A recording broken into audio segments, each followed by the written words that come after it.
I know you have a hard out, so let's just get right into it. All right.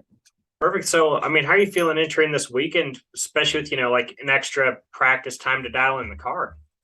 I feel good about it. Having the a few weeks that we've had since Vegas to be able to focus in on the details, the little things that really stack up, right? Like the just little things of how we want to set up the car, little things that are going to matter, how we want to run pit road, the pit stalls we need to have, right?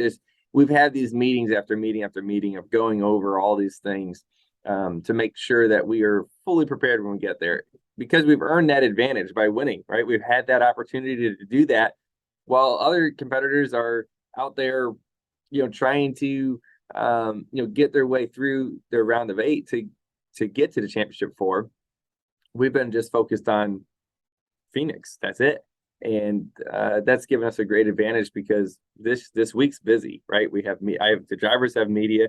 They're going to be gone for most of the week, and the cars have to be loaded up by Wednesday to get out to Phoenix in time. So as you can imagine, it becomes a very very short week with a lot on the line. So the advantage is even bigger than what I remember it being in 2018.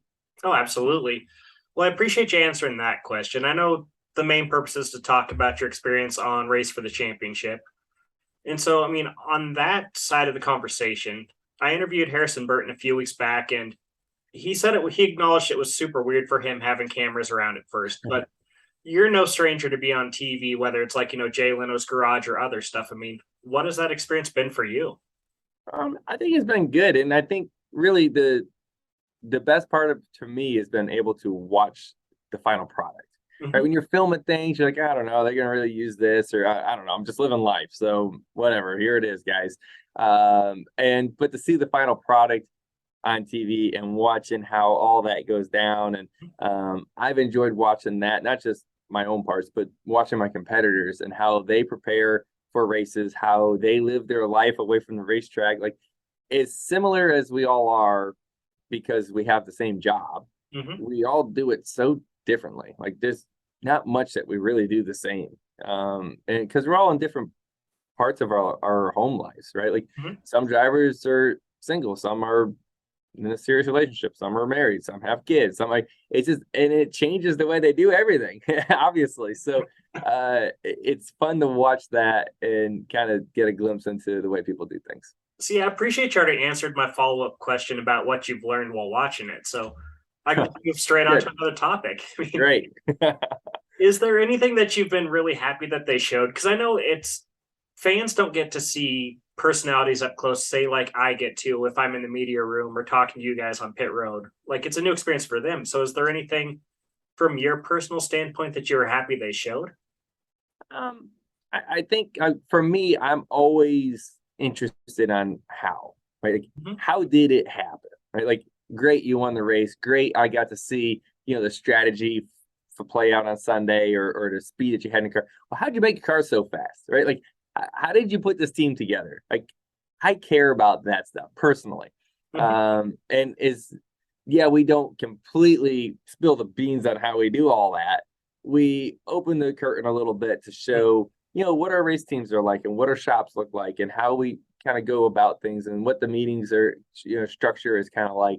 And that stuff is interesting to me as anything. And whether it's our sport or watching similar docu-series on other sports, Mm-hmm. I I get into that. That to me is the interesting part. And so it kind of touches on a little bit of both, right? Because I honestly don't really care too much about what they do at home. Like, I don't know, watching even other docu-series, like, I don't care about how you live your life at home. That doesn't mean, I want to know how you win on Sunday, right? I want to know how you win that football game. I want to know how you won the race. I want to know what that was. But it has both, Yeah. right? And so I think as a, somebody watching it, it kind of touches on both of those things depending on what you're into. Okay, cool.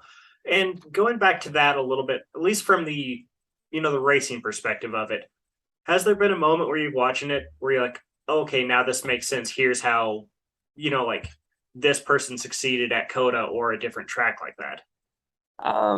Not necessarily the races themselves, but Mhm. maybe a little bit just on how their race shop works. That's probably been the biggest thing to me that I've kind of learned, and how like what their meetings and their structures like. Mhm. Obviously we're not gonna be okay with saying all the little details of how we made our race car fast, and they're not going to be either. Hmm. But just the little things that you see throughout the meeting and how their pit practices are. There's been a few times that I have wrote down some notes and went to work the next day and said, "Hey, here's what these guys are doing. Did you watch the show last night?" I did that, So I would expect others do probably a similar thing. Like I said, it's just pulling the curtain back a little bit to take a little peek, but it's not full on like here's what we're doing on everything, but it definitely is enough to get my interest for Oh, sure. absolutely. No, I totally understand. It's just that little bit extra just so you can kind of look ahead to the future. So Absolutely. I have just, one more question since I know you have a time limit today, and it's on the topic of being on camera anyway. With the off season coming up, I mean, are you going to film any more episodes of Carography? Because there's a lot of cool people that I'm curious about their rides. Absolutely. You got any suggestions? Well, I want to see if Brad still owns the A Team van, for one. Okay, oh, Brad would be a good one. We can do that. I And then like I that. know that, Alex Bowman has some crazy station wagons that he's put overpowered engines in. And I know you're a big fan of big engines. I like big motors. That's one thing. There's never been enough horsepower. Not yet. Not in anything I've ever driven. I've never felt too much. So, yeah, I love that. And the choreography piece is so much fun for me. I'm a car guy. I love Yeah. cars.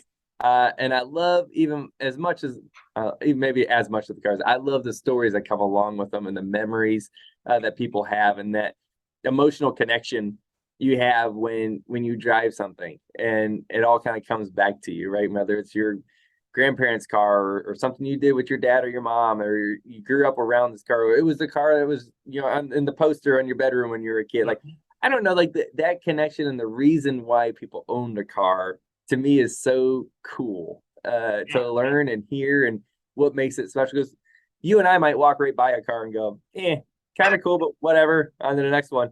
But to that person, that is everything. And understanding why is always a really fun story.